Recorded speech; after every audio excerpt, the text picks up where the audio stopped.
Yeah, thank you for getting in touch with the Visa Security Department. How can I help you?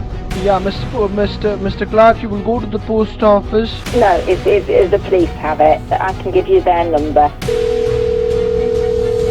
Hello, Sergeant White. Today we will be taking a look at and destroying a bunch of banking scammers that scam people from the UK. Normally I focus on refund and tech support scams that target people in the US. I have actually never made a video about UK scams before. This UK targeting call center, however, came to me by accident, as one of these computers got sold by this call center to a different group of scammers. I used to have a bunch of computers in the center that called themselves Green Team, but it seems like all their machines got put up for sale and are now spreading across different fraudulent call centers in Kolkata. In this specific center, also located in Kolkata, they are running a campaign making outbound calls to British phone numbers in the hopes that some of those people make a call back. Here we can see that in one day these guys can make up to 162,000 outbound calls, which in their 6-hour shift comes down to about 27,000 calls a minute. Whenever one of these people being flooded with one of these calls picks up the phone, they will hear the following audio, which I took directly from the scammers' their phone system. This call is from Bank Security Department. We have received 2 charges from your card this morning. The first charge is of £300 from Amazon and the second charge is of £1,100 on an international money transfer website. We believe these to be suspicious and unauthorized transactions, as you have never used these services in the past through your card.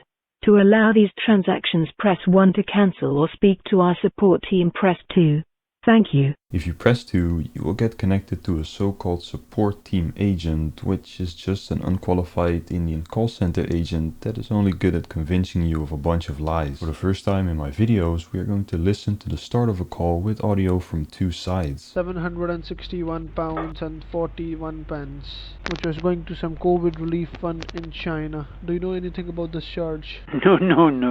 Going through your past records, I can clearly see in my system that you have never done any international charities, and that's why we were somewhere or the other suspicious about these charges which were happening on your account. Now moving further, sir, whenever you have visited your local branch in the past, have you ever faced any problem? Well, we've just spoken friendly to each other. We have to go forward and do an investigation on this matter, because we are getting some red flags and yellow warnings on our system, which states that some of the executives inside the local branch of yours are dishonest with their services, who are not only trying to compromise data and information of the customers, but they're also trying to rip off old age customers out of their account. Alright? As you could hear, the scammer is making it seem like there's people in this man's branch that are trying to steal customers' data and money, but funnily enough, he just explained what he is trying to do. Rip off old age people for their entire life savings. We have to safeguard your account and your money, because you have been a loyal customer with the TSB since quite a long time now. It's a relationship which we are holding with you since more than 40 years. No. It was my very first bank, by the way, at age 11, I think. Yeah, that's what is concerning the department. Yeah. Now, how far is the local branch which is away from your home? Approximately 5 miles. Now, is it possible for you to go down to the branch if it's needed for the investigation purpose? Yes, I can go. That's fine. We will go forward and close this account for you. Now, once we will close this account for you, we will also issue you a new premium current account. This coming Wednesday, you will be receiving a new premium debit card along with your new PIN number, a new checkbook, a deposit receipt, a letterwork. As we are going to open this new premium account for yourself, it cannot be activated null and void. In other words, if I would say, we cannot go forward and activate this account with a zero balance, right? There has to be a first time initial deposit, a first time payment, which is required to be done by the customer send in order to activate that new account. There has to be a first time payment which is approximately 3,500 £50. Alright? So don't worry, Well, don't panic, just be confident, go to the bank, get the money and get the job done. And then I will help you to send this money using the Royal Mail Services, who are our trusted partners, to the headquarters. No, I'm not very happy about that at all. I understand. If I draw that money, Yep. I keep it for myself. That's the activation payment. We will go forward and put this money into your new account. Alright? So don't worry, your money is not going anywhere, and your money is our responsibility, most importantly. No, I will draw the cash and I'll hold it here. Why would you hold it there? Why would you hold it there? Why would you hold it there? Holding the money in at your place will not be a solution to this problem, because until and unless we put that money into your new account, we will not be able to activate that account for you. And what sort of? No, I'm getting a little bit. Suspicious. It's better you do one thing. I'm afraid this conversation is over.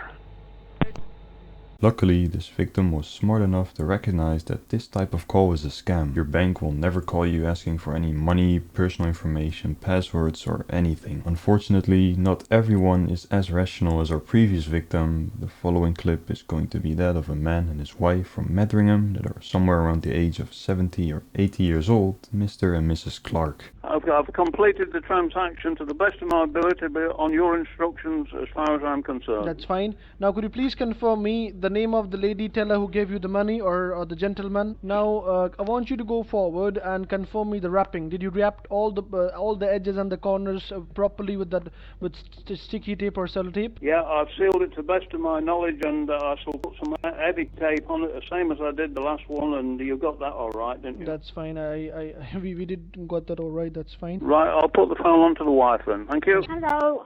Ma'am, can you just go ahead and write down special delivery? Special delivery, yeah. And then write down the address, which is 8080 Whitehead. Whitehead, yeah. Close. Close. And then just write down Enfield now, and then write down London. Now just write down the name of the collection team officer who will be collecting the parcel. Just write down his name, which is Mr. John Milton, Milton. Yeah, go ahead. Yeah, Mr. Clark, you will go to the post office. If they ask you what's inside this box, what will be your answer? Important documents. Thank you. Now make sure you take the receipt back home, alright? And make sure you do a special delivery. I'll call you back by what time? At 1:30. 1:30. How long is this investigation going to continue? Because obviously both my wife and myself are not in the best of health, and it's causing a fair lot of stress and hassle. By the end of this week, and let's hope if everything goes well, you will be out of the situation by the end of this week. By the end of this week, I wanted to put a stop to this by the end of this very minute, and so I decided to call up the victim to warn him and his wife about what was going on. I said, did you just come off the phone with somebody claiming to be from your bank? It depends who you are and what, and that's my private business. I'm not willing to confirm anything. Unfortunately, this man had been completely brainwashed by the scammer that the bank had set up an entire plot against him and that they were trying to scam him. He was very stubborn and didn't want to listen to anything that I had to say, and he almost immediately hung up the call on me. To be honest, this is what happens a lot of the time when trying to save victims, but this case was extra annoying as the victim then called up the scammer to snitch on me. He sounded very proud of himself that he had recognized me as a scammer, thinking I was one of the bank people, and the scammer also started getting afraid because of this call that his computer might have been hacked.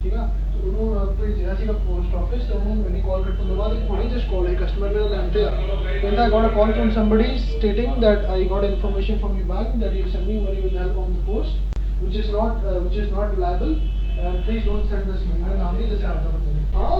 मेरे कट्टल तो बात ही कहता अरे लवड़ा मैं तो वही देख रहा बॉस कि तुम्हारी मदद चूदा तो मैं जानो हुणे अरे नहीं बॉस मैं तो कॉल कर रहा हूं ਉਹ ਤੇ ਮੈਂ ਕਰ ਦਿੰਦਾ ਹਾਂ ਭਾਈ ਆ ਦੇਖ ਇਹਦੇ ਬਾਰੇ ਲਵੜਾ ਕਿਉਂ ਮਦਦ ਚ ਲਗਾਉਣ ਲੱਗ ਰਹੀ ਹੈ ਕੌਣ ਮਾਰ At this point, I felt pretty hopeless, but I decided to call up the post office to warn them about the situation. They're coming with a box full of cash? Yeah, I already called him, but he doesn't want to listen to me. He thinks that the people are from his bank, and they instructed him to send money to some address in, like, Enfield, London. We'll keep an eye out for them then. But the thing is, like, the scammer instructed the old man to, like, lie to you guys that it's, like, personal documents, because the scammers doesn't want you guys to know that there's actual money in there. Because otherwise you guys would warn them, you know, so make sure he doesn't send that cash to the scammers. Yeah, will do. Alright, thank you so much. I then tried to call the victim one more time, begging him to reconsider his actions, but he again refused to talk to me and called the scammer once more. Yeah, hi, sir, you're speaking to David Parker once again from the investigation team. He rang again after I spoke to you, Uh-huh. and he refused to disclose his name, Uh-huh. and he said it was a sham. Why was I sending money to London? I said, I'm not prepared to have any further dialogue with you. I said, my financial affairs are my personal business. Thank you. Yeah. And I've got a telephone number that he rang on. Give me that number, please. Thank you. Now, was he sounding English, or was he sounding... I didn't have a lot of dialogue with him because I thought it was a load of rubbish. Oh my goodness. Holy Lord. See, what they're doing, the people from the local branch, what they do, they normally do these things. They normally go forward and do these things. So it's pretty much normal from your end. Did he disclose my name? Did he told you about my name? And told me not to send money. Why would I be? My bank asked me to send money to London, and I said... I understand. Now, are you back from the post office? I'm back from the post office, yeah. That's fine. You should get this with you by 1 o'clock tomorrow. Don't worry, don't you worry. You are in safe hands and your money is safe.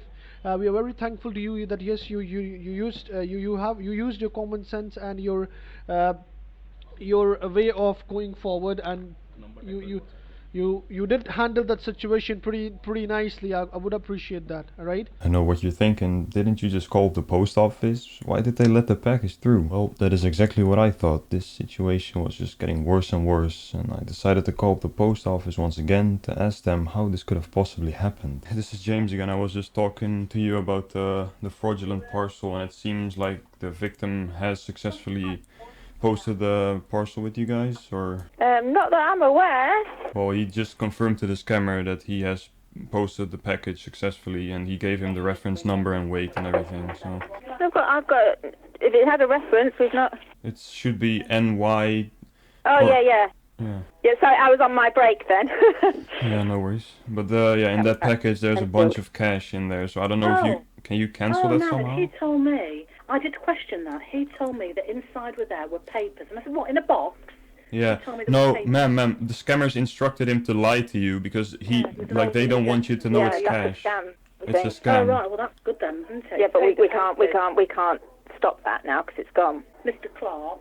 Because there's a few £1,000 of cash in there in that box on the way to London. So it's like a scammer's money mule. Yeah, the scammers told him, like, tell your post office there's personal documents in there so they cannot open the package, you know, so that you guys cannot look into the package now. Yeah, we won't send it. We won't send it off. We'll. Are we allowed to inform our local police? Yeah, please do, yeah. Yeah, right, okay. Maybe they can do like a welfare check on him, because I think he's very upset, and so... Yeah, we'll get in touch with our local police. 3 days later, I decided to call up the post office again for an update, and they gave me some good news. Yes, hello, this is James again. I called on Tuesday to report a fraudulent package, and I was wondering if there's any update on the package of Mr. Clark. Yeah, we've handed it to the police.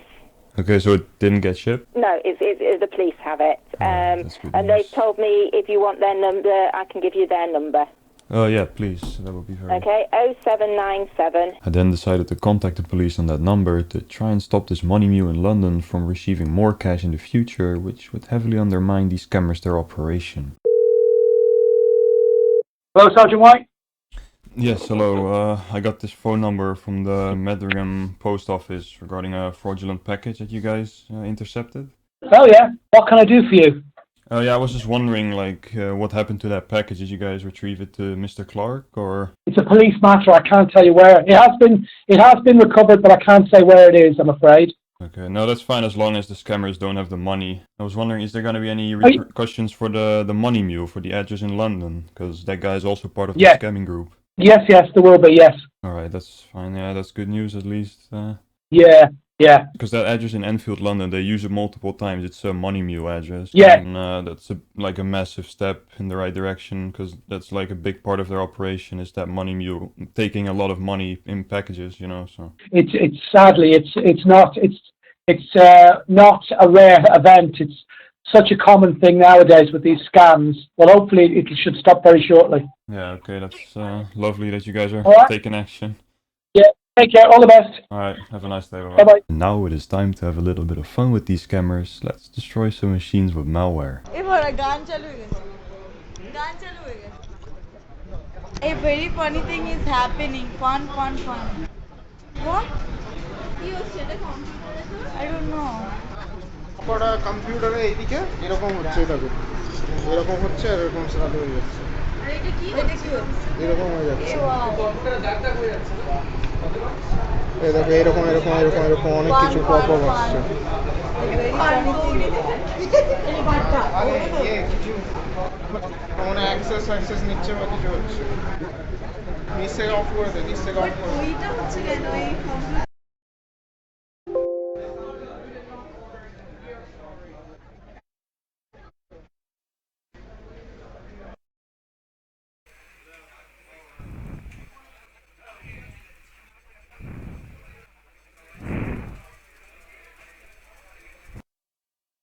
এই দেখো same funny ও sorry happening আবার হচ্ছে কেটে গেছে call কি গান হচ্ছে শোনো কান দিয়ে বের করো তোমারটা Well, I'm gonna show you the face of the hacker. Emma. Fuck.